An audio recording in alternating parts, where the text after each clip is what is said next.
ومن سيئات أعمالنا من يهده الله فلا مضل له ومن يضلل فلا هادي له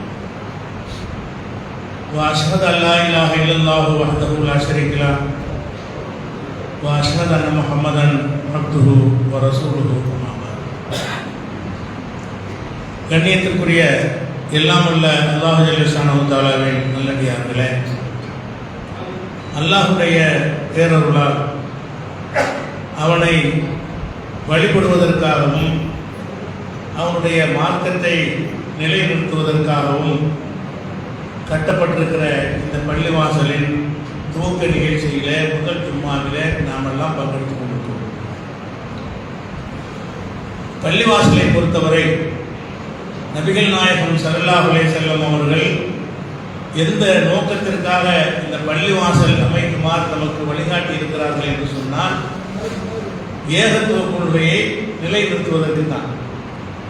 பள்ளிவாசல் என்பது சடங்குகள் செய்வதற்கோ சம்பிரதாயங்கள் செய்வதற்கோ மூட நம்பிக்கைகளை பரப்புவதற்கோ உரியதாக இல்லாமல் அல்லாஹ்வும் ரசூலும் லா இலாஹ இல்லல்லாஹ் முஹம்மது ரசூலுல்லாஹ் என்கிற ஒரு அடிப்படையில் அல்லாஹ்வும் ரசூலும் என்ன சொன்னார்களோ அதை நிலைநிறுத்துகிற ஒரு மையமாகத்தான் நபிகள் நாயகம் ஸல்லல்லாஹு அலைஹி வஸல்லம் அவர்கள் பள்ளிவாசலை உண்டாக்கினார்கள். ஆனால் இன்றைக்கு நம்ம பார்த்தோம் என்று சொன்னால், அல்லாஹுவை வணங்குவதற்காக கட்டப்பட்டிருக்கிற ஏராளமான ஊர்களில் இருக்கிற பள்ளிவாசல்கள் அல்லாஹ் அல்லாதவர்களை வணங்குவதற்குரியதாகவும் மாறி இருக்கிறது. அனாச்சாரங்கள் விதத்துகளை அல்லாஹ்வுடைய பள்ளிவாசலிலே செய்யக்கூடிய அளவுக்கு நிலைமை மாறி இருக்கிறது. காரணம் என்னவென்று சொன்னால், இந்த பள்ளிவாசலை உருவாக்கிய பிறகு இது எந்த நோக்கத்திற்காக உருவாக்கப்பட்டதோ அந்த நோக்கத்தை கடைசி வரைக்கும் நம்ம காப்பாற்ற வேண்டும் என்ற உறுதி குறைந்த காரணத்தினால் மார்க்கத்தில் இல்லாத பல விஷயங்களும் பள்ளிவாசலில் வைத்தே செய்யப்படுகிற ஒரு காட்சியை பார்க்கிறோம்.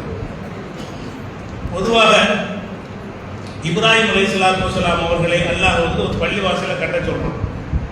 அந்த பள்ளிவாசல் ஆதம் அலைஹிஸ்ஸலாம் கட்டிய ஒரு பள்ளிவாசல். அது சிதிலமடைந்த பிறகு இப்ராஹிம் அலைஹிஸ்ஸலாம் அவர்களை அல்லாஹ் எடுத்து கட்ட சொல்கிறான். இப்ராஹிம் அலைஹிஸ்ஸலாமும் இஸ்மாயில் அலைஹிஸ்ஸலாமும் சேர்ந்து அந்த காபா என்கிற ஒரு ஆலயத்தை கட்டுகிறார்கள். அந்த கட்டும்போது அல்லாஹ் என்ன கட்டளை இருக்கிறான் என்று கேட்டால், அந்த ஹீரா பைத்திய தாயிஃபீன ஒரு ஆக்கிஃபீன ஒரு ருக்இ சுஜூத், எனது இந்த ஆலயத்தை தவாப் செய்யக்கூடிய மக்களுக்காகவும் ருக்கு சஜிதா செய்யக்கூடிய அதாவது தொழக்கூடிய மக்களுக்காகவும் தூய்மையான முறையிலே கட்டுகிறார்கள் என்று அல்லாஹ் கட்டளை இருக்கிறான். அப்ப இப்ராஹிம் நபி இஸ்மாயில் நபி ரெண்டு பேருமே அல்லாஹ்வுடைய கட்டளை பிரகாரம் அந்த காபா ஆலயத்தை எதுக்கு கட்டினாங்க? அல்லாஹ் மாத்திரம் வணங்கணும் என்பதற்கு தான் கட்டினாங்க. கட்டுவதற்கு அல்லாஹ்வுடைய நேரடி வழிகாட்டுதலும் இருந்தது. அதை கட்டியவர்களும் சாதாரண ஆட்கள் கிடையாது. இந்த மனித குலத்திலேயே இமாம் என்று சொல்லக்கூடிய இப்ராஹிம் அலைஹிஸ்ஸலாம் அவர்களும் அவருடைய முதல்வரும் சேர்ந்தான் இதை கட்டுறாங்க. அப்படி நன்மக்களால் கட்டப்பட்ட அந்த கஅபா ஆலயம் எதற்காக கட்டப்பட்டதோ அந்த நிலையில் நீடித்ததா? கட்டுனாங்க. அல்லாஹ் மட்டும் வணங்குவதற்காக கட்டப்பட்ட அந்த பள்ளிவாசல் நபிகள் நாயகம் ஸல்லல்லாஹு அலைஹி வஸல்லம் அவர்கள் இறை தூதர் என்று சொல்லக்கூடிய அந்த காலத்தில் 360 சிலைகள் வைக்கப்பட்ட ஒரு கோவிலாக மாறிவிட்டது. கட்டியது அல்லாஹ் வணங்குவதற்காக தான். கட்டின ஆட்களுடைய நோக்கம் நல்ல நோக்கம் தான். ஆனால் பிந்தி வந்தவர்கள் அந்த நோக்கத்தை மறந்த காரணத்தினால் அல்லாஹ்வை மாத்திரம் வணங்கக்கூடிய அந்த காபத்துல்லாவுக்குள்ள 360 சிலைகளை வைக்கிறார்கள். இப்ராஹிம் அலைஹிஸ்ஸலாமுக்கும் சிலை வைக்கிறார்கள். இஸ்மாயில் அலைஹிஸ்ஸலாமுக்கும் அந்த சிலை இருந்தது. மரியம் அலைஹிஸ்ஸலாத்துக்கும் சிலை இருந்தது. இதெல்லாம் புகாரியில் உள்ள ஹதீஸ்கள் நீங்கள் பார்க்கலாம். அப்ப அல்லாஹ்வுக்காக ஒரு காரியத்தை செஞ்சா கூட நம்ம கவனமாக இது திசை மாறிடக்கூடாது, வேற ஒரு சிந்தனை இதுக்குள்ள வந்துடக்கூடாது, அல்லாஹ் ரசூலுக்கு மாற்றமானது இதற்கு நுழைந்து விடக்கூடாது என்பதில் கண்ணும் கருத்துமாக தொடர்ச்சியாக நம்ம இருந்துகிட்டு வந்தால்தான் எந்த ஒரு பள்ளிவாசலையும் அல்லாஹ்வுக்குரியதாக காப்பாற்ற முடியும். இல்லை என்று சொன்னால் காலப்போக்கில் என்னவாயிரும் கேட்டால் அப்படி மறந்து மறந்து மறந்து கொள்கை விட்டு மாறிட்டு வருவார்கள். அப்போ அல்லாஹ்வுக்காக வணங்குற பள்ளிவாசலை கட்டிட்டோம். இறைவனை வணங்குவதற்காக கட்டப்பட்ட இந்த பள்ளிவாசல் இந்த தௌஹீதிலே இருக்க வேண்டும் என்று சொன்னால் அதுல கூடுதல் கவனம் செலுத்தி இதனுடைய பொறுப்புல வரக்கூடியவர்களும் அடுத்தடுத்து வரக்கூடியவர்களும் இதுல வேறு எதுவும் நுழைஞ்சிடக்கூடாது என்பதில் அதிக கவனம் செலுத்த வேண்டும். நபிகள் நாயகம் ஸல்லல்லாஹு அலைஹி வஸல்லம் அவர்கள் ஒவ்வொரு உரையிலையும் மக்களுக்கு ஒரு எச்சரிக்கை செய்வார்கள். எந்த உரையா இருந்தாலும் இந்த எச்சரிக்கையை செஞ்சுட்டு தான் உரையை நிகழ்த்துவார்கள். இது என்ன உரை என்று சொன்னால், இன்ன அஸ்தகல் ஹதீஸி கிதாபுல்லாஹ், செய்திகளிலே உண்மையான செய்தி அல்லாஹ்வுடைய வேதம். ஹைரல் ஹதியு ஹதி முஹம்மதின் ஸல்லல்லாஹு அலைஹி வஸல்லம், நேர்வழியில சிறந்த நேர்வழி வந்து முகமதாகிய என்னுடைய நேர்வழி தான். ஷர்ரல் உமூரி முஹதஸாத்துஹா, எனக்கு பிறகு புதிதாக உண்டாக்கப்பட்ட காரியங்கள் தான் மிக கெட்டவை. குல்ல முஹதஸத்தின் பித்ஆ, எனக்கு பிறகு உண்டாக்கப்பட்ட அனைத்து காரியங்களுமே பிதஅத் அனாச்சாரமாகும். குல்ல பிதஅத்தின் தலாலா, ஒவ்வொரு அனாச்சாரமும் வழிகேடாகும். குல்ல தலாலத்தின் பின்னார், ஒவ்வொரு வழிகேடும் நரகத்தில் சேர்க்கும். இதை ஒவ்வொரு பெரிய உரை நிகழ்த்தும் போது ரசூல் ஸல்லல்லாஹு அலைஹி வஸல்லம் ஞாபகப்படுத்துறாங்க. என்ன ஞாபகப்படுத்துறாங்க? இஸ்லாத்துடைய பேசிக்கே சொல்றாங்க. மார்க்கம்ங்கிறது அல்லாஹ் சொல்றது, நான் சொல்றது மட்டும்தான். ரசூலுல்லாஹ் என்ன சொல்ல வர்றாங்க? மார்க்கம் என்று சொல்வதாக இருந்தால் அதை நான் அல்லாஹ் சொல்லியிருக்க வேண்டும், இல்லை என்றால் அவனுடைய தூதராக அனுப்பப்பட்ட நான் சொல்லியிருக்க வேண்டும். இந்த ரெண்டு இல்லாம நீங்க எதையாவது புதிதாக உண்டாக்குனீர்கள் என்று சொன்னால் அதுக்கு பேரு வழிகேடு. வழிகேடெல்லாம் உங்க நரகத்தில் சேர்த்து விடும் என்று நபிகள் நாயகம் எச்சரிக்கை பண்றாங்க.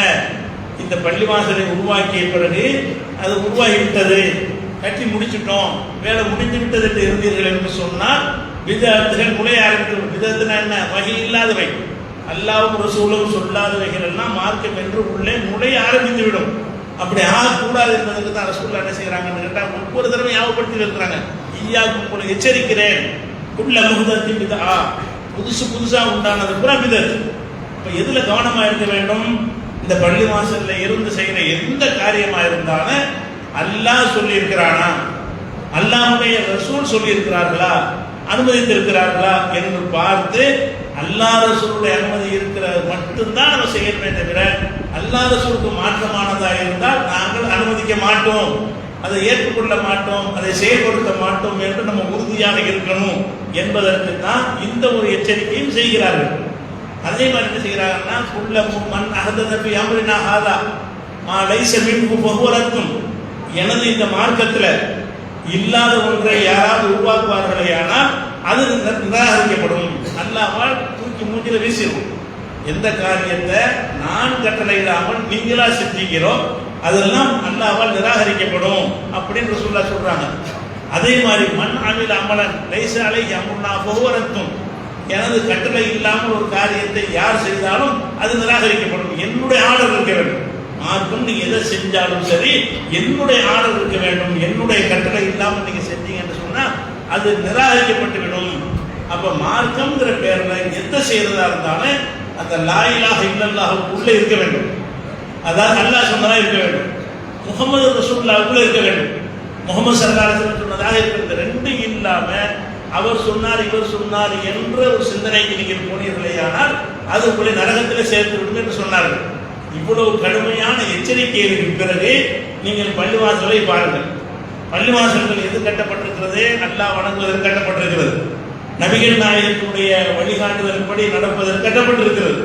ஆனால் பெரும்பாலான பள்ளிவாசல்கள் வந்து இது ஷாஃபி மதுஹப் பள்ளிவாசல், இது ஹனபி மதுஹப் பள்ளிவாசல், இது மாலிகி மதுஹப் பள்ளிவாசல், இது ஹம்பலி மதுஹப் பள்ளிவாசல், இது வந்து சாதுரியா தரிகாவுடைய பள்ளிவாசல், இது காதிரியா தரிகாவுடைய பள்ளிவாசல் என்று சொல்லி பள்ளிவாசல்கள் மதுஹபுகள் அடிப்படையில் செயல்படக்கூடியதாக மாறுகிறது. மதுஹப்னா என்ன? உங்களுடைய தொழுகை, நோன்பு உள்ளிட்ட வணக்கங்களை அல்லாஹ் சொன்னபடி செய்ய வேண்டிய அவசியம் இல்லை, ரசூல் சொன்னபடி செய்ய வேண்டிய அவசியம் இல்லை, அபூ ஹனீஃபா சொன்னபடி செஞ்சாலும் போதும், அதுதான் ஹனபி மதுஹப். அல்லது ஷாஃபிங்கிறவர் சொன்னார்ல அது மாதிரி நடந்தா நீங்க போதும். அப்ப இது அந்த அடிப்படையை விட்டு விலகிட்டாங்க இல்லையா? பள்ளிவாசல் கட்டினது அல்லாஹ் வணங்குவதற்காக, லா இலாஹ இல்லல்லாஹ் முஹம்மது ரசூலுல்லாஹ் கட்டப்பட்ட ஒரு பள்ளிவாசல்ல இது ஷாஃபி பள்ளி, இது ஹனபி பள்ளி என்று சொன்னால் அதுக்கு அர்த்தம் என்ன? இங்கே உள்ள இபாதத்துகள் ஷாஃபி என்பவர் சொன்னபடி நடக்கும். ஷாஃபி என்பவர் யாரு? அல்லாஹ்வுடைய தூதரா? நபிகள் நாயகத்துக்கு கூட வஹி வந்த ஒரு ஆளா? நபிகள் நாயகத்துக்கு பின்னாடி வந்த பல அறிஞர்கள் ஒரு அறிஞர், அவர் சரியானதையும் சொல்லியிருப்பார், தவறானதையும் சொல்லியிருப்பார்.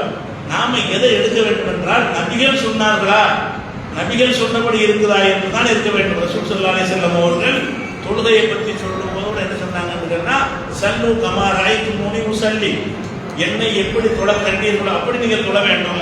ரசூலுல்லாஹ் மக்களுக்கு சொல்றாங்க, நீங்க தொழுகிறதா இருந்தா நான் தொழுது காட்டுறேன், இதை பாருங்க, இதே மாதிரி நீங்க தொழுகணும் என்று நபி ஸல்லல்லாஹு அலைஹி வஸல்லம் அவர்கள் தொழுகைக்கு வழிகாட்டி இருக்கிறார்கள். அது கூட எப்படி காட்டுறாங்கன்னு கேட்டா, இந்த மெம்பர் இருக்கு இல்லையா, இந்த மெம்பர் வந்து நல்ல அகலமா இருக்கு. ரசூல் ஸல்லல்லாஹு அலைஹி வஸல்லம் அவர்கள் மெம்பர் மேல நின்று தொழுவார். மேல நின்று தொழுது எல்லாரும் பார்க்கறதுக்காக வேண்டி, தரையில் நின்று தொழுதா கடைசி வரிசையில் உள்ளவர்களுக்கு தெரியாம போயிடும். எல்லாருடைய பார்வையிலும் பட வேண்டும் என்பதற்காக வேண்டி மெம்பர்ல ஏறி நின்று ரசூலுல்லாஹ் தொழுகை நடத்துவாங்க. இந்த மெம்பர் நின்று ஒருத்தர் தொழுகை நடத்தினார் என்று சொன்னால் எல்லாமே உங்களுக்கு தெரியும், கீழே உள்ள ஆள் வரைக்கும் தெரியும். எப்படி கற்றுக் கொடுக்குறாங்க, தான் தொழுகிற முறையை தரையில் நின்று கற்றுக் கொடுக்காமல் மெம்பர் போன்ற மேடையில் நின்று தொழுது காட்டி, நான் தொழுது காட்டுறேன் இல்லையா, இந்த மாதிரி தொழுவுங்க என்று காட்டி இருக்கும் பொழுது, நம்ம எதுக்காக வேண்டி ஷாஃபி இமாம் சொன்னபடி தொழணும், நம்ம எதுக்காக வேண்டி ஹனபி இமாம் சொன்னபடி தொழணும், நம்ம எதுக்காக வேண்டி மாலிக் இமாம் சொன்னபடி நபி சொன்னபடி தொழ வேண்டியதானே. நபி எப்படி தொழுதார்கள் என்று இருக்கா இல்லையா, நபிகள் நாயகம் ஸல்லல்லாஹு அலைஹி வஸல்லம் எப்படி தொழுதார்கள் என்ற செய்திகள் ஹதீஸ் என்கிற பெயர்ல ஏராளமான நூல்களில் பதிவு செய்யப்பட்டிருக்கிறது. அப்ப நபிகள் நாயகம் ஸல்லல்லாஹு அலைஹி வஸல்லம் சொன்னபடி தொழுங்கள் என்று அதற்காக வேண்டி ஒரு பள்ளிவாசலை கட்டிவிட்டு, நபிலாம் எங்களுக்கு தேவையில்லை, எங்களுக்கு ஒரு இமாம் இருக்காரு, அவர் சொன்னபடி தொழுவோம்னு சொல்றாங்களே, இது பள்ளிவாசல் கட்டிய நோக்கத்தை பூர்த்தி செய்யுமா? இது அல்லாஹ்விடத்துல கேள்விக்குரியதாகுமா? இதை நீங்க சிந்திச்சு பார்க்க வேண்டும். அதே மாதிரி நீங்க எடுத்து பார்த்தீர்கள் சொன்னா, அல்லாஹ்வை வணங்குவதற்காக வேண்டி பள்ளிவாசல் கட்டினோம். அந்த பள்ளிவாசல்ல மௌலித் பாடல்களை படிக்கிறார்கள். மௌலித் பாடல் என்பது என்ன?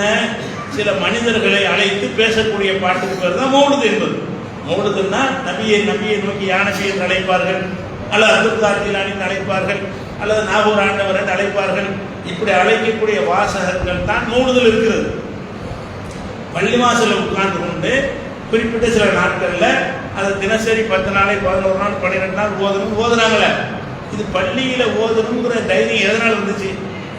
அல்லாஹ் சொல்றான், அன்னல் மசாஜித் லில்லாஹ், பள்ளி வாசல் எல்லாம் அல்லாஹ்வுக்கு சொந்தம். வலா தர்கும் அல்லாஹி அஹதா, அல்லாஹ்வோடு யாரையும் அழைச்சிடாதீங்க, பள்ளி வாசல் அல்லாஹ்வுக்கு சொந்தம், நீங்க வேற ஆளை கூப்பிடுறது இந்த பள்ளியை பயன்படுத்தாதீங்க என்று அவ்வளவு ஸ்ட்ராங்கான உறுதியான வலிமையான ஒரு கட்டளையை அல்லாஹ் போட்டிருக்கும் பொழுது, அதிகமான பள்ளி வாசல்கள்ல யா நபி ஸலாம் அலைஹி ஓதுறாங்களா இல்லையா? நபியே சலாம் உண்டாகட்டுமாக நபி அழைக்கிறோமே, அழைக்கிறதுக்கு மார்க்கத்தில் அனுமதி இருக்குதா? அல்லாஹ்வுடைய பள்ளியில வந்து நபிகள் வாழும்போது நேரடியாக பார்த்தீங்கன்னா அவங்க அழைக்கலாம். எந்த ஒரு மனிதனும் உலகத்தில் ஹயாத்தா வாழும்போது அவர் பார்த்தா நல்லா இருக்கிறான்னு கேட்கலாம். ஆனால் மரணித்த பிறகு நபிகள் நாயகம் ஸல்லல்லாஹு அலைஹி வஸல்லம் அவர்களை அழைக்குமாறு மார்க்கத்தில் சொல்லி இருக்குதா? அப்படியான வழிகாட்டுதல் இஸ்லாத்தில் இருக்குதா? இல்லை. நபியை தாண்டி என்ன செய்யறாங்க? அந்த ஒளியா இந்த ஒளியாண்டு பெரியார்கள் பேர்ல எல்லாம் உமையுனாதிஸ்மி அல்பம்பி ஹல்வத்திகி அப்துல் காதர் ஜீலானி ஒருத்தர் இருந்தாராம். அவர் சொன்னாராம், எப்படி சொன்னாராம்? என்னுடைய பெயரை நீங்கள் 1000 முறை அழைத்தீர்கள் என்று சொன்னால் நான் உடனே பதில் தருவேன். யார் சொல்றது? நம்மளை போன்ற ஒரு மனிதர், செத்து போன ஒரு மனிதர் சொல்லியிருக்கிறாராம் அந்த பாட்டில். என்ன பாட்டு? ஒமையுனாதிஸ்மி அல்பம்பி ஹல்வத்திகி அஸ்மபி ஹிம்மத்திகி சர்மல்லி அப்வத்திகி அஜப்துஹு முஸ்லிம் மின் அஜ்லி தஅவத்திகி ஃபல் யது யா அப்துல் காதர் முஹிதீனி, அப்துல் காதர் முஹிதீனை கூப்பிடுங்கள், 1000 பேர் என்னை கூப்பிடுங்கள், நான் ஓடி வர்றேன் அப்படின்னு அவர் சொன்னாராம். அவர் சொன்னாருங்கிற ஒரு செய்தியை அல்லாஹ்வுடைய பள்ளியில உட்கார்ந்து படிக்கிறது எவ்வளவு தைரியம் வேணும்? அல்லாஹ்வுக்கு எதிராக ஒரு போர் செய்வதற்கு எவ்வளவு இறையச்சம் இல்லாத ஒரு நிலைமை இருக்க வேண்டும். மார்க்க அறிவு இருந்தால், குர்ஆனை பற்றி அறிந்திருப்பார்களே ஆனால், இந்த பள்ளிவாசல் எதுக்கு, பள்ளிவாசல் யாருக்கு உரியதை விளங்கி இருப்பார்களே ஆனால் இதை செஞ்சிருப்பாங்களா? இது எல்லா பள்ளிகளும் செஞ்சாங்களா இல்லையா? பள்ளிகள் பூராத்தனை இந்த மௌலித் என்பது என்ன செய்யறாங்க? ஓதுறாங்க. அதே மாதிரி ஒரு ஷாஹுல் நபி அவருடைய மாசம் வந்துருச்சுன்னு சொன்னா, யா சாஹிபன் நாகூரி புள்ளி நாசுரி, நாகூராரே நீங்க தான் எனக்கு உதவி செய்யணும், சமய உள்ளதாவ ஹுஸ்னை பாசரி, என்னுடைய பார்வை என்னுடைய செவி எல்லாம் சரியா போவதற்கு நீங்க தான் உதவி செய்யணும். ஒபி தூரி உங்களில் லாபி உங்களில் காசரி, எங்களுக்கு நீண்ட ஆயுள கொடுத்துருங்க, குறைச்ச ஆயுள கொடுத்துடாதீங்க என்று யார்கிட்ட கேட்கிறாங்க? அப்துல் காதர். அதுக்கு தான் பள்ளிவாசலா? பள்ளிவாசல் வந்து அன்னல் மசாஜித் லில்லாஹ், பள்ளிவாசல் வந்து அல்லாஹ்வுக்கு சொந்தம். அது மட்டும் அல்லாஹ் சொல்லவில்லை, அல்லாஹ்வோடு யாரை கூப்பிடாதீர்கள் என்று சொல்லி இருக்கும் பொழுது, அப்ப அல்லாஹ் அல்லாஹ்வுகளை அழைப்பதற்குரிய ஒரு கேந்திரமாக பள்ளிவாசல் ஆயிடுச்சா இல்லையா? எத்தனையோ பள்ளிவாசல் உள்ள தர்காவும் சேர்த்து எழுதிருக்க. யாரோ ஒரு இறந்துட்டாருன்னு சொன்னா பள்ளிவாசல் உள்ளக தர்கா தொழுதுபட்டு அங்கே சைதா செஞ்சுட்டு காய் விட்டு போயிடுறாங்க, விவாதத்தை அழிச்சிட்டு போயிடுறாங்க. பள்ளிவாசலில் தொழுவுறாங்க, வெளியே வந்து தர்கா இருக்கு, அதுக்கு ஒரு சஜிதாவை போடுறாங்க, உடனே என்ன எல்லாமே அழிச்சு போயிடும். அப்போ பள்ளிவாசல் உள்ளேயே தர்கா கட்டும் அளவுக்கெல்லாம் சில பகுதிகள் இருக்கிறது. அதுக்கெல்லாம் என்ன காரணம்? பள்ளிவாசலை என்னென்னு கிடக்கலாம். பள்ளிவாசல் எதுக்காக கட்டணும், இந்த பள்ளிவாசல் எதனால் நமக்கு தேவைப்படுகிறது, அதை உரிய முறையில் நம்ம பயன்படுத்துகிற அறிவு இல்லாத காரணத்தினால் இதெல்லாம் நடக்கிற ஒரு காட்சியை பார்க்கிறோம். அப்ப இந்த பள்ளிவாசல் என்பது நாம நல்ல நோக்கத்தில் கட்டினால் மாத்திரம் பத்தாது, கட்டுக்கோப்பாக கண்காணிப்பில் வைத்திருக்க வேண்டும். இன்னும் சொல்ல போனால் பல விதத்துகள் இருக்கிறது சமுதாயத்தில். அதிகப்படியான விதத்துகள் வந்து பள்ளிவாசல் அரங்கேற்கிறாங்க. பள்ளிவாசல்ல தான் உதாரணமா பராக்கு இரவு ஷாபான் மாதம் வந்து விட்டதுன்னு சொன்னால் பள்ளிவாசல் அலங்கரிக்கிறாங்க. ஷாபான் மாதத்துல பிறை 15 வந்து விட்டதுன்னு சொன்னால் பள்ளிவாசல் அலங்கரிக்கிறாங்க. இப்போ பள்ளிவாசல் அலங்கரிப்பது மூலம் என்ன சொல்ல வர்றாங்க? இது மார்க்கத்தில் உள்ளது என்று சொல்ல வருகிறார்கள். நபிகள் நாயகம் ஸல்லல்லாஹு அலைஹி வஸல்லம் அவங்களுடைய காலத்தில் பராக்கு இரவு இருந்துச்சா? பராக்கு இரவுங்கிற ஒரு சொல்லையாவது ரசூலுல்லாஹ் பயன்படுத்தி இருக்கிறார்களா? இல்லை. அந்த ஷாபான் மாதம் 15 அன்னைக்கு ஒரு சிறப்பு இருக்குது என்று சொல்லக்கூடிய சில தவறான ஹதீஸ்கள் இருந்தால் கூட ஷாபானுடைய பராத் இரவு ரசூலுல்லாஹ் ஒரு இரவு சொல்லவே இல்லை. அன்னைக்கு சிறப்பான வணக்கத்தை சொல்லி தரவும் இல்லை, அன்னைக்கு ஒரு நோன்பை சொல்லி தரவும் இல்லை. ஆனால் என்ன செய்யறாங்க? அந்த பள்ளிவாசல்ல சஹருக்கெல்லாம் ஏற்பாடு செய்யப்படுகிறது, அங்கே நோன்பு வைப்பதற்கு ஏற்பாடு செய்யப்படுகிறது. அது மாதிரி வந்து மகரிபுக்கு பிறகு 3 யாசின் ஓதப்படுகிறது. ஒவ்வொரு யாசின் ஒவ்வொரு நோக்கத்துக்கு என்று பள்ளிவாசலுக்கு சொல்லி தரப்படுகிறது. இதெல்லாம் எதுல கொண்டு சேர்க்க ரசூலுல்லாஹ் எச்சரிச்சாங்கல்ல, ஈயாக்கும் முஹ்தஸாத்தில் உமூர், புதிதாக உருவாக்கப்பட்ட காரியங்களை விட்டு உங்களை எச்சரிக்கிறேன். புதிதாக உருவாக்கப்பட்ட காரியங்களை செஞ்சால் அது வழிகேடு, அது உங்களுக்கு நரகத்தில் சேர்க்கும் என்று சொன்னார்களே, அந்த ஒரு காரியத்தை பள்ளிவாசல்ல வைத்து செய்து அலங்காரம் பண்றாங்க, ஆயிரக்கணக்கான ரூபாய் செலவு பண்ணி. அப்ப இந்த அந்த பராத்தில் இல்லாத ஒன்று மார்க்கத்தில் இருக்குன்னு ஆக்கினாங்க. அது யாரு? பள்ளிவாசல் நிர்வாகிகள் தானே, பள்ளிவாசல் இமாம்கள் தானே, பள்ளிவாசலுடைய காவலர்கள் தானே உண்டாக்குனாங்க. அப்ப பள்ளிவாசலுக்கு பொறுப்பேற்றுக் கொள்ளக்கூடியவர்கள் பள்ளிவாசலில் செய்கிறது என்ன என்பதை அறிந்து வைத்துக் கொள்ள வேண்டும். என்ன செய்யணும்? எந்த ஒரு அஜத்து சொன்னாலும் சரி, இதுக்கு எந்த குர்ஆன் வசனம் அனுமதி தருது, இதுக்கு எந்த ஒரு ஹதீஸ் அனுமதி தருதுன்னு சொல்லணுமா இல்லையா? அதே மாதிரி இந்த பள்ளிவாசல்களில் வைத்துக் கொண்டு மேராஜ் நோன்பு, மேராஜ் அன்னைக்கு சிறப்பு பயான் பண்ணப்படுகிறது, மேராஜ் நோன்பு வைக்கப்படுகிறது. அன்னைக்கும் பள்ளிவாசல்கள்லாம் சீரியல் லைட் போட்டு அலங்கரிக்கப்படுகிறது. அன்னைக்கும் பல பள்ளிவாசல்களில் நோன்பு வைப்பதற்குரிய சகல ஏற்பாடுலாம் செய்யப்படுகிறது. நோன்பு விரும்பின நோன்பு எப்படிலாம் வைக்கணும், நக்கலான நோன்புகளை யாருக்கு எப்போலாம் வசதி இருக்கிறதோ, தடுக்கப்பட்ட 5 நாள் இருக்குது. 2 பெருநாள், ஹஜ்ஜி பெருநாளை முட்டி வரக்கூடிய ஒரு 3 நாள், ஆக மொத்தம் இந்த 5 நாட்களில் நோன்பு வைக்கிறது ஹராம். இது இல்லாத எந்த ஒரு நாளில் வேண்டுமானாலும் நம்ம விரும்பி நோன்பு வைக்கலாம், அவரவர் தனிப்பட்ட விருப்பம். இது நஃபில்னு பேர். அதே நேரத்தில் ஒரு குறிப்பிட்ட நாளில் அனைவரும் வைக்க வேண்டும் என்று சொல்வதாக இருந்தால் அது அல்லாஹ் சொல்லணும், இல்லைன்னா அல்லாஹ்வுடைய ரசூல் சொல்லணும். இந்த மேராஜ் என்பது ரசூலுல்லாஹ் தான் மேராஜுக்கு போனாங்க, நம்ம போடைய ரசூலுல்லாஹ் தான் போனாங்க. போன ரசூல் ஸல்லல்லாஹு அலைஹி வஸல்லம் அவர்கள் என்னுடைய மேராஜுக்காக நோன்பு வைக்கணும்னு சொன்னாங்களா? இன்னும் சொல்ல போனால் மேராஜ் எந்த தேதியில் நடந்தது என்பதற்கு ஆதாரம் கிடையாது. மேராஜுக்கு ஆதாரம் இருக்கிறது, ரசூலுல்லாஹ் மேராஜுக்கு போனார்கள் என்று பல ஹதீஸ் சொல்லுகிறது. ஆனால் அந்த ஹதீஸ்கள்ல ஹிஜ்ரி இத்தனாவது ஆண்டு அல்ல ஹிஜ்ரிக்கு முந்தி இத்தனாவது ஆண்டு, இந்த மாசம் இந்த தேதியில் போனார்கள் இருக்குதா? இல்லை. ஏன் இல்லை?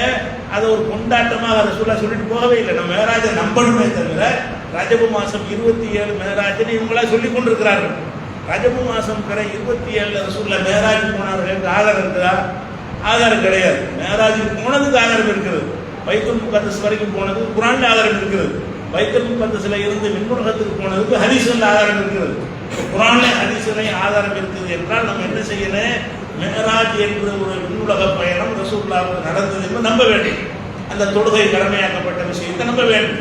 அங்க பல காட்சிகளை ரசூலுல்லாஹ் பார்த்துவிட்டு வந்தார்கள், அதை நம்ப வேண்டும். ஆனா எந்த தேதியில் போனார்கள் அது எங்களுக்கு சொல்லப்படலை.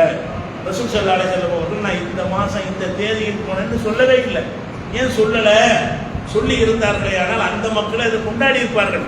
அப்ப அந்த அது கொண்டாட்டமாகவோ நோன்பு வைக்கிற நாளாகவோ ரசூலுல்லாஹ் அறிவிக்காத காரணத்தினால தான் மேராஜ் என்னைக்குன்னு தெரியல.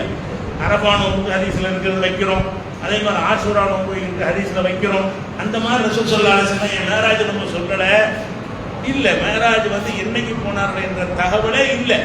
அப்படி இருக்கும் பொழுது இவர்கள் ஒரு புதுசாக ஒரு வழக்கத்தை உண்டாக்குவதற்காக வேண்டி மேராஜ் நோன்பு என்று சொல்லி அந்த நோன்பு வைக்கிறார்கள்.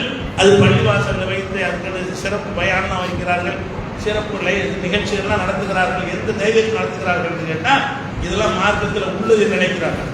ஆனால் அந்த பள்ளிவாசல கட்டப்பட்ட நோக்கத்திலிருந்து சிந்தித்து பார்ப்பார்களே. ஆனால் இதையும் ரசூல் நமக்கு சொல்லித் தரல. இந்த மேராஜுக்கு நீங்கள் சவுதியெல்லாம் போயிருக்கிறீங்க, சவுதி பள்ளிவாசல் எங்கேயாவது மேராஜ் விழா கொண்டாடுறாங்களா? இல்லை. மேராஜ் நோன்பு வைக்கிறாங்களா? இல்லை. பல பகுதிகளில் கிடையாது. அது இந்தியாவில் மட்டும், அது தமிழகத்தில் மட்டும், உருது பேசுகிற மக்கள்கிட்ட மாத்திரம், பாகிஸ்தான் பங்களாதேஷில் மாத்திரம் இதெல்லாம் இருக்கிறது. உலகத்து முஸ்லீம்கிட்டலாம் இல்லை. அப்போ இது யாரோ ஒருத்தர் திணிச்சு விட்ட விஷயத்தை நம்ம செஞ்சுக்கிட்டு இருக்கிறோம், அதுக்கு இந்த பள்ளிவாசலை பயன்படுத்தக்கூடாது என்று விளங்காமல் அதை செய்கிறாரு. இப்படி நிறைய பள்ளிவாசலை வைத்துக் கொண்டு பள்ளிவாசலில் செய்யக்கூடாத காரியங்கள் விதத்துகள்லாம் நுழைந்து கொண்டே இருக்கும். அப்போ எதில் கவனமாக இருக்க வேண்டும் என்று கேட்டால், எந்த ஒரு காரியத்தை செய்வதாக இருந்தாலும் இதை அல்லாஹ் நமக்கு சொல்லி இருக்கிறானா, அனுமதிச்சிருக்கிறானா, ரசூல் ஸல்லல்லாஹு அலைஹி வஸல்லம் சொல்லி இருக்கிறார்களா என்று பார்க்கணும். இன்னும் சொல்ல போனால் இந்த உம்மத்திலே சிறந்தவர்கள் என்று நம்ம சஹாபாக்களை கருதுவோம். அந்த சஹாபாக்கள் சில பேர் நபிகள் நாயகம் ஸல்லல்லாஹு அலைஹி வஸல்லம் காலத்துக்கு பிறகு மார்க்கத்தில் இல்லாத சில விஷயங்கள் அவங்கள உண்டாக்கிட்டாங்க. அப்படின்னு நான் சொல்லலை, ரசூலுல்லாஹ் சொல்றாங்க. அவங்கள உண்டாக்கிடுறாங்க. உண்டாக்குனதுக்காக என்ன நிலையை அடைவார்கள் என்பதை ரசூலுல்லாஹ் சொல்றாங்க. மஹ்ஷர் மைதானத்தில் நல்லா விசாரிப்பான்ல, அந்த தீர்ப்பளிக்கிறதுக்கு முன்னாடி எல்லாரையும் ஒரு மஹ்ஷர் மைதானத்தில் வச்சு விசாரிப்பான். அந்த விசாரிக்கிற நேரத்தில் கடுமையான தாகம் இருக்குள்ளே, அந்த தாகத்தை தீர்ப்பதற்காக வேண்டி ஹவுலுல் கௌசர் என்ற ஒரு தடாகத்தை அங்கே வச்சிருப்பாங்க. ஹவுலுல் கௌசர் மகசரோட முடிஞ்சுவிடும், சொர்க்கத்துலாம் கிடையாது. சொர்க்கத்துக்கு போகிறதுக்கு முன்னாடி மகசர் மைதானத்தில் நிற்கும் பொழுது நமக்கு ஏற்படக்கூடிய தாகத்துக்கு அந்த தண்ணியை குடிச்சா தான் அந்த வெப்பத்தை தாங்கி கொண்டு விசாரணையை எதிர்கொள்ள முடியும் அப்படின்னு ஒரு ஏற்பாடு பண்ணியிருக்கிறான். அந்த ஹவுலுல் கௌசர் தடாகத்தில் உள்ள தண்ணீரை விநியோகிக்கிற ஒரு பொறுப்பை நபிகள் நாயகத்துக்கு வழங்குறான். ரசூலுல்லாஹ் ஹவுலுல் கௌசர் இருந்து வரக்கூடியவங்களுக்குலாம் அந்த தண்ணீரை எடுத்து கொடுப்பாங்க மஹ்ஷர்ல. அப்படி இருக்கும் பொழுது சில சஹாபாக்கள் வருவாங்க. எங்க இந்த தண்ணீரை கேட்டு ரசூலுல்லாஹை நோக்கி வருவார்கள். வந்தவுடனே மாணவர்கள் மலக்குமார்கள் என்ன செய்வாங்கன்னு கேட்டால் அவங்களை விரட்டுவாங்க. உங்களுக்கு இங்கே அனுமதி கிடையாது. யார் விரட்டுறாங்க? சஹாபாக்களை விரட்டுறாங்க. அப்போ ரசூல் ஸல்லல்லாஹு அலைஹி வஸல்லம் பார்த்து விட்டு அஸ்ஹாபி அஸ்ஹாபி, அவங்களாம் என்னுடைய தோழர்கள், அவங்களை விட்டுருங்க. என்ன ரசூலுல்லாஹ் வாழ்ந்த காலத்தில் பார்த்துருக்குறாங்க தோழர்கள், நம்மளோட தானே இருந்தாங்க, நம்ம கூட்டாளிமார்களாச்சே போடலாம் அப்படின்னு ரசூலுல்லாஹ் நினைத்து கொண்டு என்ன செய்வாங்கன்னா அஸ்ஹாபி அஸ்ஹாபி, இவர்கள்லாம் எனது தோழர்கள் தோழர்கள் என்று ரசூலுல்லாஹ் மலக்குமார்கள்ட்ட பரிந்து பேசுவாங்க அந்த மக்களுக்காக வேண்டும். அப்போ அல்லாஹ்விடமிருந்து என்ன பதில் வரும் தெரியுமா? யா முஹம்மதே லா தத்ரி மா அஹதஸு பஅதக், உனக்கு பிறகு இவர்கள் புதிதாக என்ன உண்டாக்கினார்கள் உனக்கு தெரியாது. நீ இருக்கிற வரைக்கும் நடந்தார்கள்.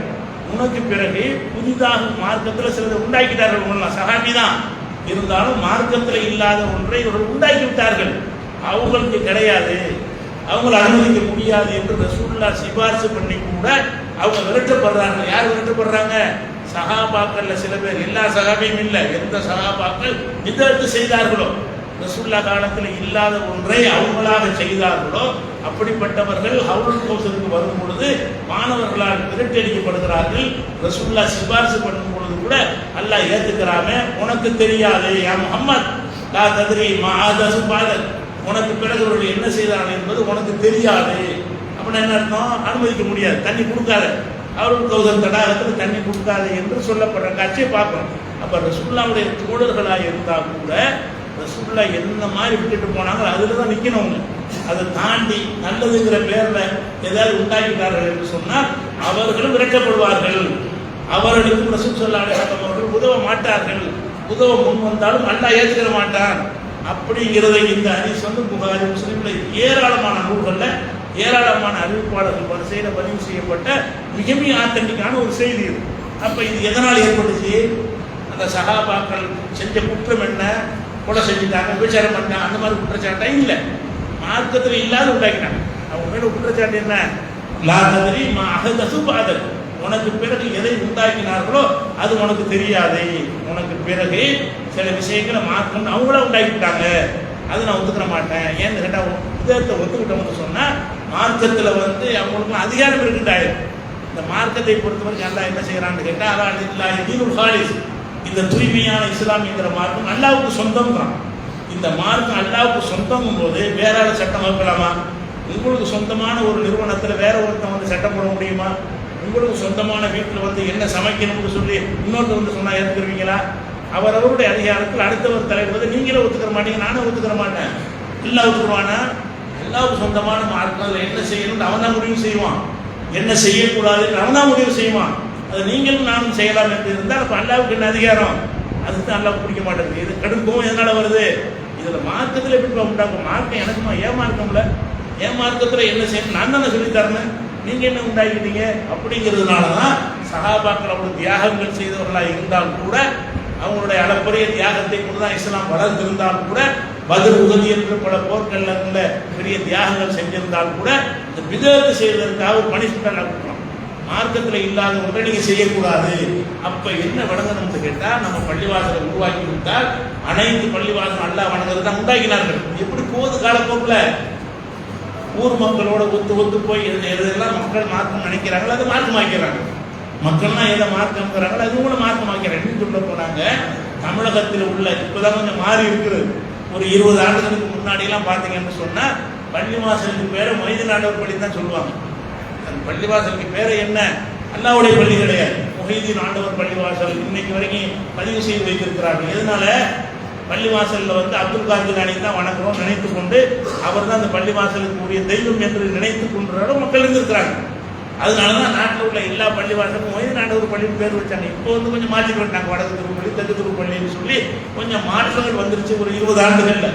நீங்கள் 20 ஆண்டுகளுக்கு முன்னாடி உள்ள பழைய பள்ளிவாசல் எடுத்து பார்த்தீங்கன்னு சொன்னால், பள்ளிவாசல் அல்லாஹ் கூடியது நல்லா சொல்கிறான், இவங்க அப்துல் காதர் ஜிலானி கூடியது என்று சொல்கிற அளவில் மாற்றம் இருக்கிற காட்சியை பார்க்கணும். அதனால பள்ளிவாசலை கட்டிட்டோமா, இதுக்கு பூரணமான நன்மை நமக்கு கிடைக்க வேண்டுமாக இருந்தால் ஒவ்வொருவரும் கண்கொத்தி பாம்பாக பார்த்து கொண்டிருக்க வேண்டிய என்னது? இந்த பள்ளியில் இருந்து குர்ஆன் ஹதீஸ்க்கு மாற்றமானது வரக்கூடாது, ஆதரிக்கக்கூடாது, அப்படி யாரும் பேசக்கூடாது, அதை இங்கே செய்யக்கூடாது என்பதில் ஒவ்வொருத்தரும் கவனமாக இருந்தால் மாத்திரம்தான் நம்ம செஞ்ச இந்த நோக்கத்தை வந்து நிறைவு செய்ய முடியும். அப்படி இல்லைன்னு சொன்னால் காபத்துல்லாவுக்கு ஏற்பட்ட கெதி, அல்லாவை மாத்திரம் வணங்குவதற்கு கட்டப்பட்ட காபத்துல்லாவில் எப்படி பல தெய்வங்கள் வந்து விட்டதோ அந்த மாதிரியான நிலைமை வந்து தௌஹீதுக்கு உள்ள பள்ளி வந்து ஷிர்க்குடைய கேந்திரமாக மாற வாய்ப்பு இருக்கிறது. அப்படி ஆகாமல் அல்லாஹ் ரப்பல் ஆலமீன் நம்மை காத்து அருள்வானாக என்று கூறி நிறைவு செய்கிறேன். அஸ்ஸலாமு அலைக்கும்.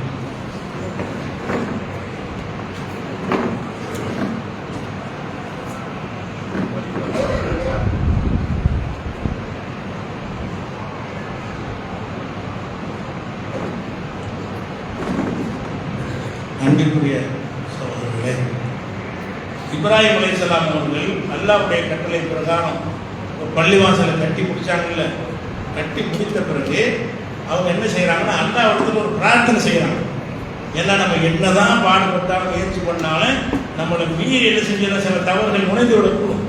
அதனால என்ன செய்யறாங்க கேட்டால், அல்லாஹ்ட்ட ரப்பனா தகப்பல் மின்னா, இறைவா நாங்கள் எங்கள் முயற்சிக்கு உட்பட்டு நாங்கள் கட்டிவிட்டோம், எங்களிடமிருந்து இந்த பணியை நீ ஒப்புக்கொள்வாயாக. அதாவது இந்த பள்ளிவாசல் கட்டின பணியை நீ கபூல் செய்வாயா, ஏற்றுக்கொள்வாயாக, நீ ஏற்றுக்கொள்வனா இருக்கிறாய் என்று சொல்லி 2 பேருமே இப்ராஹிம் அலைஹிஸ்ஸலாம் அவர்களும் இஸ்மாயில் அலைஹிஸ்ஸலாம் அவர்களும் அல்லாஹ்விடத்தில் துஆ செய்கிறாங்க. அந்த மாதிரி இன்றைக்கு வந்திருக்கிற பள்ளிக்கு வந்திருக்கக்கூடிய மக்கள் இந்த நல்ல பணியை அல்லாஹ் வந்து கபூல் செய்யணும், ஏற்றுக்கிறேன்னு, இதன் மூலமாக வந்து காலகாலத்தில் நீ ஏகத்துவத்துக்கு நிலைச்சு நிற்கணும், நீ உதவி செஞ்சாலே தவிர இது வந்து நிலைத்து நிற்கும் யாரும் கேரண்டி கொடுக்க முடியாது. இறைவன் அல்லாட்டி ஒருத்தர் துஆ செய்யணும். யாரெல்லாம் ஒரு பள்ளிவாசல் எழுப்பிட்டோம், இது தௌஹீதுக்காக தான் எழுப்பியிருக்கிறோம், ஷிர்க் பிதத்தை ஒழிப்பதற்கு தான் எழுப்பியிருக்கிறோம், உன்னை மாத்திரம் வணங்குவதற்கு தான் எழுப்பியிருக்கிறோம், ஆனாலும் எங்களை மீறி இதில் வேறு எதுவும் வந்து விடாமல் இருப்பதற்கு இறைவா நீ அருள் செய்வாயாக என்று வந்திருக்கிற ஒவ்வொருவருடைய தொழுகைக்கு பிறகு அல்லாஹ்விடத்தில் பிரார்த்தனை செய்யணும். அல்லாஹ்வுடைய இந்த பள்ளி வந்து அல்லாஹ்வுடைய பள்ளியாகவே நிலைக்கணும், அல்லாஹ்வுடைய பள்ளியாகவே நீடிக்கணும், எந்த ஒரு வித கலாச்சாரம் நுழைந்து விடாமல் இறைவா நீ தான் பாதுகாக்கணும்னு சொல்லி அல்லாஹ்வுடைய பாதுகாப்பு கவசத்தை நீங்கள் வேண்டிக் கொண்டு நீங்கள் பிரிந்து சென்றீர்கள் என்று சொன்னால், அல்லாஹ்வுடைய உதவியை கொண்டு அல்லாஹ் நாடினால் இது காலாகாலம், இது இருக்கும் காலமெல்லாம் தௌஹீதில் நிலைத்திருக்கக்கூடிய வாய்ப்பு இருக்கிறது. அந்த வாய்ப்பை அனைவரும் பயன்படுத்திக் கொள்ள வேண்டும் என்று கேட்டு நிறைவு செய்கிறேன். அஸ்ஸலாமு அலைக்கும்.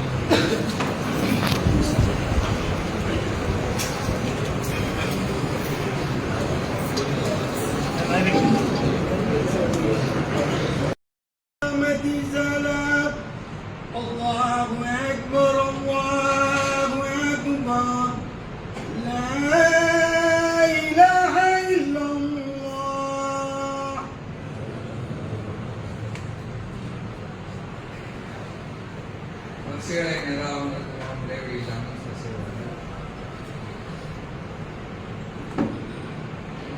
எல்லாரும் நின்ட்டாங்களா?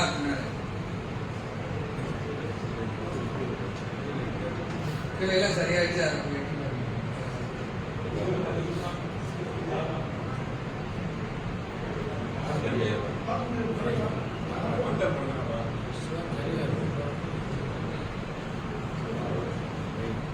வரிசைகளை நேரம் இருக்கும் இடைவெளி இல்லாமல் நெருக்கமாக எங்களுடன்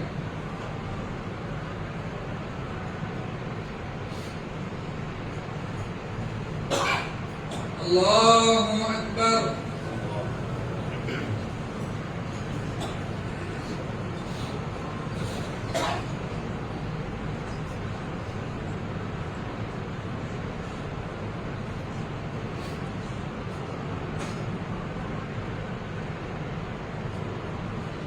الحمد لله رب العالمين الرحمن الرحيم مالك يوم الدين إياك نعبد وإياك نستعين اهدنا الصراط المستقيم صراط الذين أنعمت عليهم غير المغضوب عليهم ولا الضالين.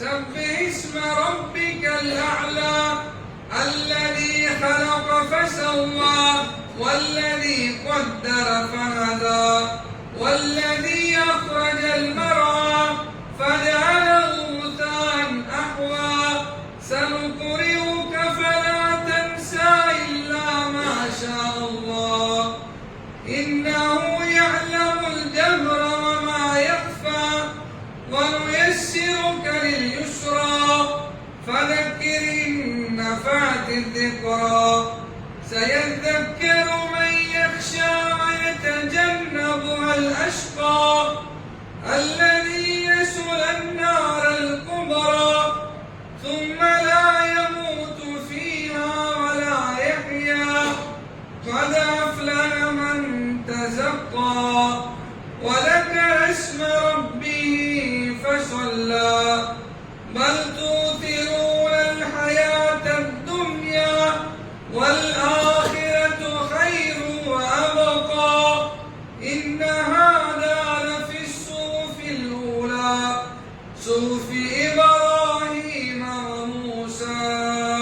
الله أكبر.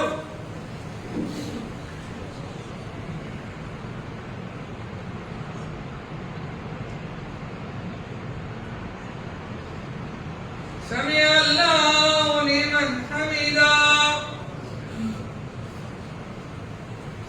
الله أكبر.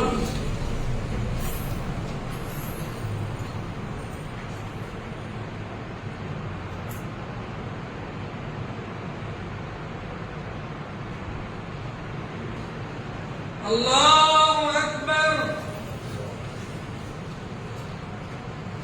الله أكبر.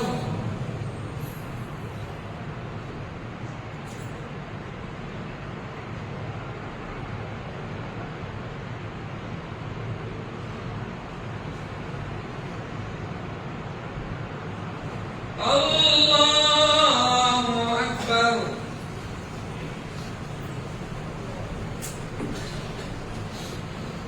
الحمد لله رب العالمين الرحمن الرحيم مالك يوم الدين إياك نعبد وإياك نستعين اهدنا الصراط المستقيم صراط الذين أنعمت عليهم غير المغضوب عليهم ولا الضالين.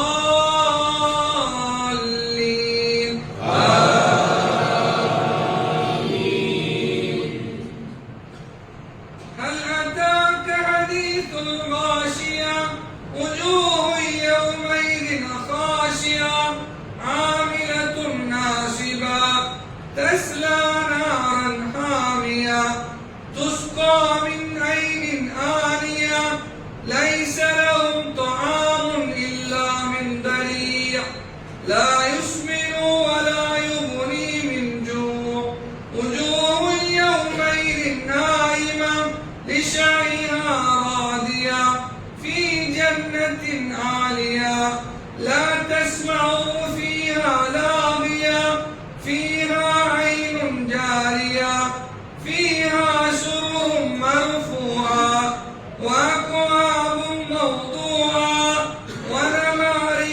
مصفوفا وزرابي مبثوثا أفلا ينظرون إلى الإبل كيف خلقت وإلى السماء كيف رفعت وإلى الجبال كيف نصبت وإلى الأرض كيف سطحت فذكر إنما أنت مذكر لست عليهم بمسيطر إلا من تولى وكفر فيعذبه الله العذاب الأكبر إن إلينا إيابهم ثم إن علينا حسابهم الله أكبر.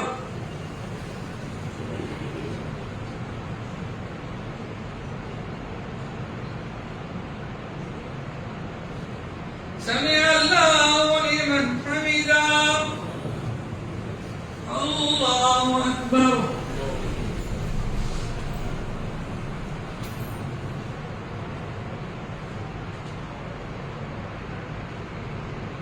الله أكبر الله أكبر.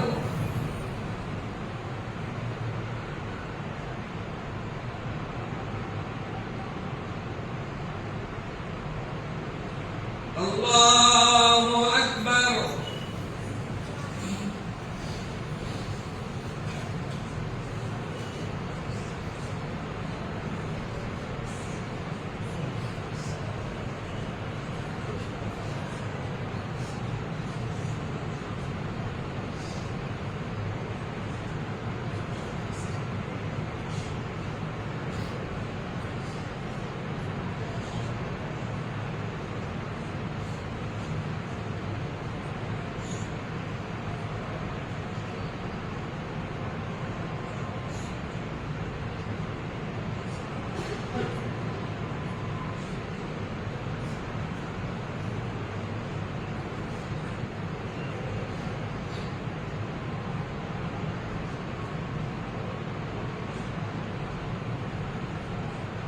السلام